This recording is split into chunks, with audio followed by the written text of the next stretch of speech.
Grinder মেচিনৰ ব্যৱহাৰ grinder মেচিনটো কেনেকৈ সঠিকভাৱে ব্যৱহাৰ কৰিব লাগে জানোৱা হওক আজি আমি আপোনালোকক কম গ্ৰাইণ্ডাৰ মেচিন ব্যৱহাৰ কৰাৰ উপায় আৰু সুৰক্ষা ব্যৱস্থাৰ বিষয়ে আমি এই গ্ৰাইণ্ডিং মেচিনটো কংক্ৰিটৰ পৃষ্ঠত গ্ৰাইণ্ডিংৰ বাবে ব্যৱহাৰ কৰোঁ এইটো ইয়াৰ গ্ৰাইণ্ডিং ব্লেড এইটো ইয়াৰ হেণ্ডেল আৰু ইয়াৰ সুইচ ইয়াত দিয়া হৈছে যেতিয়াই আমি পিহিবলৈ আৰম্ভ কৰোঁ তেতিয়াই আমি পিহিবলগীয়া হোৱা পৃষ্ঠত দৃঢ়ভাৱে ধৰি সুইচ বুটামটো টিপি এইদৰে কৰক গ্ৰাইণ্ডাৰ মেচিন হৈছে এনে এটা যন্ত্ৰ যিটো ডিস্ক ঘূৰাই বিভিন্ন কামত ব্যৱহাৰ কৰা হয় ইয়াক কটাৰী কাঠ বা কঠিন বস্তু কাটি আকৃতি দিবলৈ ব্যৱহাৰ কৰা হয় গ্ৰাইণ্ডাৰ মেচিনৰ শক্তিৰ উৎস পৰীক্ষা কৰক সকেট আৰু কৰ্ডসমূহ পৰীক্ষা কৰক আৰু এটা নিৰাপদ শক্তি যোগান ব্যৱহাৰ কৰক আপোনাৰ কামৰ ধৰণ আৰু বস্তুৰ ধৰণ অনুসৰি সঠিক ঘূৰ্ণন বাছক নিশ্চিত হওক যে ব্লেডখন চোকা হ'ব লাগে গ্ৰাইণ্ডাৰ মেচিন ব্যৱহাৰ কৰাৰ সময়ত সুৰক্ষা ব্যৱস্থা মানি চলক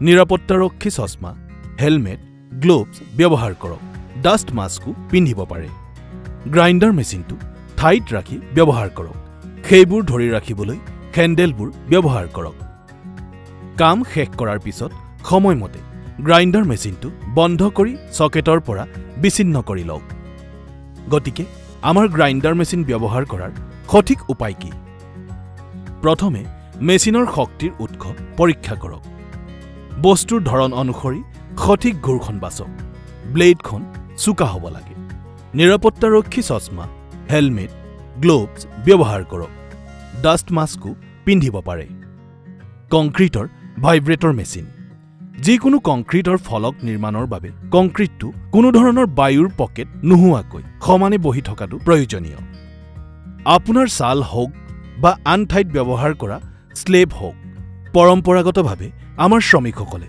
কংক্ৰিটটো টিএমটি বাৰে বিন্ধি ফ্ৰেমৰ চুকবোৰত ঠেলি দিয়ে এই পদ্ধতি পুৰণি আৰু ইয়াত ত্ৰুটি আছে কংক্ৰিট বিন্ধিলে বায়ু সম্পূৰ্ণৰূপে আঁতৰ নহয় কাৰণ কংক্ৰিটটো য'ত ঘোচা মাৰিছে তাতেই বহি থাকে কংক্ৰিটৰ ভাইব্ৰেটৰ মেচিন কেনেকৈ সঠিকভাৱে ব্যৱহাৰ কৰিব লাগে জনাওক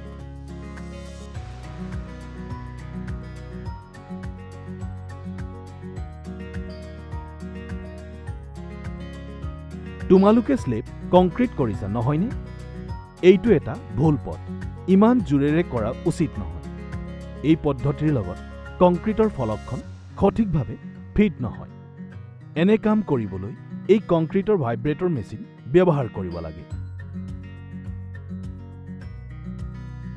কংক্ৰিটৰ ভাইব্ৰেটৰ মেচিনৰ পাইপটো কংক্ৰিটত ৰাখি থাকোঁতে মেচিনটো সঠিকভাৱে ধৰি সুইচ বুটামটো ধৰি কংক্ৰিটৰ সকলো ঠাইতে মেচিনটো ভাইব্ৰেট কৰক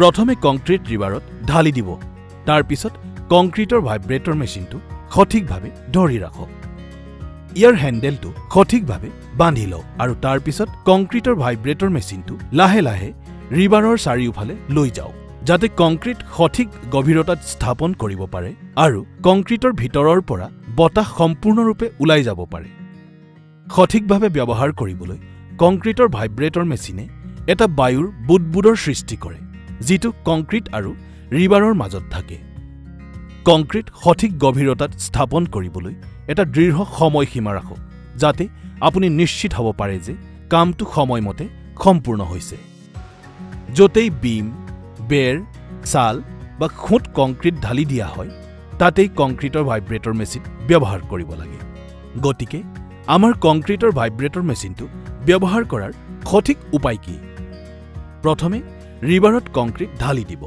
তাৰ পিছত কংক্ৰিটৰ ভাইব্ৰেটৰ মেচিনটো আৰম্ভ কৰক হেণ্ডেলটো টানকৈ ধৰি কংক্ৰিটৰ ওপৰত ভিতৰলৈ সোমাই দিব এই কামটো এটা নিৰ্দিষ্ট সময়ৰ বাবে কৰক কংক্ৰিটৰ ভাইব্ৰেটৰ মেচিনটো সাৱধানে ব্যৱহাৰ কৰক। প্ৰথমতে কংক্ৰিটৰ ভাইব্ৰেটৰ মেচিনটো নিৰাপদ ঠাইত ৰাখক। এক্সটেনশ্যন কৰ্ড ব্যৱহাৰ কৰক। সঠিক গ্ৰিপেৰে মেচিনটো ধৰি ৰাখক। হাতুৰি আৰু চেলেলৰ ব্যৱহাৰ। হাতুৰি আৰু চেলেং কেনেকৈ সঠিকভাৱে ব্যৱহাৰ কৰিব লাগে জানো আহক। আজি আমি আপোনালোকক কম হাতুৰি আৰু চেলে কেনেকৈ সঠিকভাৱে ব্যৱহাৰ কৰিব পাৰি আৰু সুৰক্ষা ব্যৱস্থাৰ বিষয়ে। নাই, এই পদ্ধতি ভুল। এই পদ্ধতিৰে আপুনি আঘাত পাব পাৰে। এই চেলেলটো লওক। ইয়াৰ ওপৰত সেফটি গাৰ্ড লগোৱা আছে। যদি আপোনাৰ হাতুৰিটো পিছলি যায় তেন্তে আপুনি আঘাত নাপাব। এইটোৱেই সঠিক সঁজুলি। ইয়াক ব্যৱহাৰ কৰক।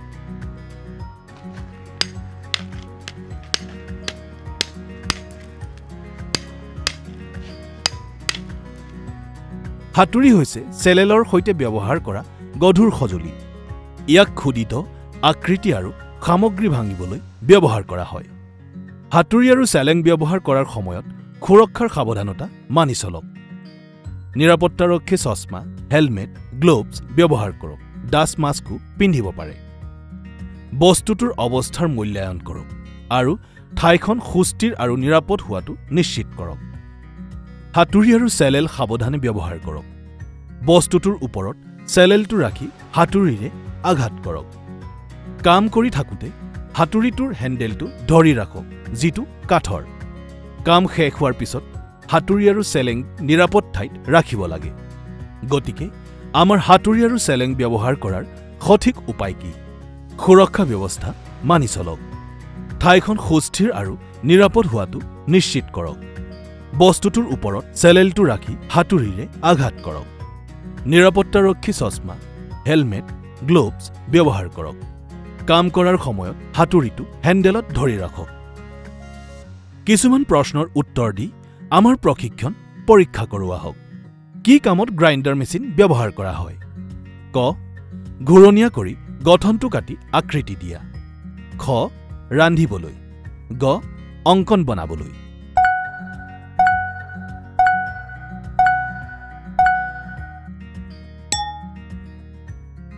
কংক্ৰিটৰ ভাইব্ৰেটৰ মেচিন কি কামত ব্যৱহাৰ কৰা হয়?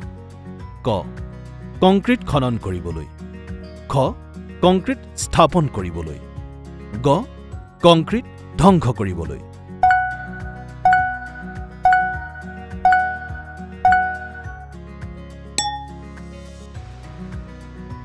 হাতুৰি আৰু চেলেকি কি কামত ব্যৱহাৰ কৰা হয়? ক. চেলেৰে খুদিত কৰি আকৃতি দিয়া। খ. ৰান্ধিবলৈ। গ. ৰং কৰিবলৈ।